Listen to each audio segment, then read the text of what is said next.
এখন সৌদি আরবে বাজে সকাল 5টা। তো আমরা বসে আছি। ওই যে আমার বড় ভাই ডিউটিতে আছে। প্রচণ্ড ঘুম আসছে, চোখের অবস্থা দেখেন, শুকায় গেছে ভাই আমার। রাত 12টাতে ডিউটিতে এসেছি, এখন বাজে সকাল 5টা, এখন পর্যন্ত একটা অর্ডার আসেনি। সবাই বসে আছি আমরা এখানে।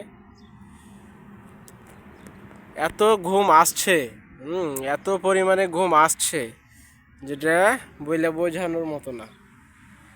বিশ্বাস করেন ভাই, প্রচণ্ড ঘুম আসছে, একটুও ভালো লাগে না। হ্যাঁ, সকাল 10টা বাজে ডিউটি শেষ হবে, আরও 1 ঘন্টা পর এত পরিমাণে রোদ উঠবে। সকাল 7টা বাজতে বাজতে কমপক্ষে 40 ডিগ্রি তাপমাত্রা।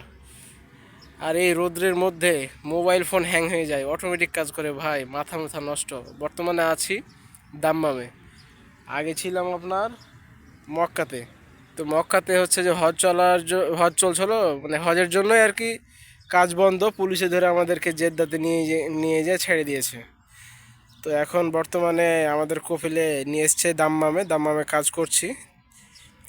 আবার চলে যাবো ইনশাল্লাহ 1 সপ্তাহের মধ্যে মক্কা। তো মনে করেন যে 5 ঘন্টা মানে 12, আর এখন বাজে সকাল 5টা। 5 ঘন্টা থেকে বসে আছি ভাই, কোনো তলব নাই, সব মাতাম বন্ধ, কোনো তলব নাই। আর তলব আসবে আপনার 9টার পর, সকাল 9টার পর তলব আসবে। তখন প্রচণ্ড গরম, ওই রোদ্রে ডিউটি করা খুব কষ্টকর ব্যাপার।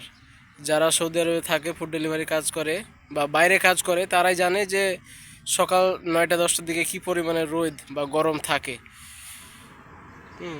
তো সৌদি আরবে ফুড ডেলিভারির কাজে আপনার বেতন বেশি, স্যালারি অনেক বেশি, কিন্তু হচ্ছে আপনার কষ্ট আছে এবং রিস্ক। মোটরসাইকেলে প্রচণ্ড পরিমাণে রিস্ক, প্রতিদিন কেউ না কেউ অ্যাক্সিডেন্ট হয়। তবে যারা প্রাইভেট কারে ডিউটি করে তাদের কোনো রিস্ক নাই, বা তা মানে অনেকটা সেফটি আর কি প্রাইভেট কার। মোটরসাইকেলে অনেক প্রচণ্ড পরিমাণে রিস্ক। তো যাই হোক, রিস্ক হোক, তারপরে বেতন অনেক বেশি।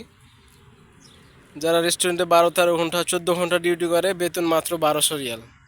তাহলে তারা কিভাবে চলে? আর আমরা হচ্ছে যে আপনার যদি 12 ঘন্টা ডিউটি করি, মাস শেষে কমপক্ষে 90 থেকে 1 লাখ টাকা হচ্ছে যে আমরা স্যালারি পাই। তো যাই হোক, সবাই ভালো থাকবেন, সুস্থ থাকবেন। আর যদি আপনাদের ভিডিওটি ভালো লাগে অবশ্যই লাইক করবেন। আর ফুড ডেলিভারির কাজে যদি কোনো কিছু জানতে চান বা জানার প্রয়োজন হয়, তবে কমেন্ট করতে পারেন এবং সাবস্ক্রাইব করে পাশে থাকবেন। ইনশাল্লাহ পরবর্তীতে ভিডিও আপলোড করব। ভালো থাকবেন, সুস্থ থাকবেন। আসসালামু আলাইকুম।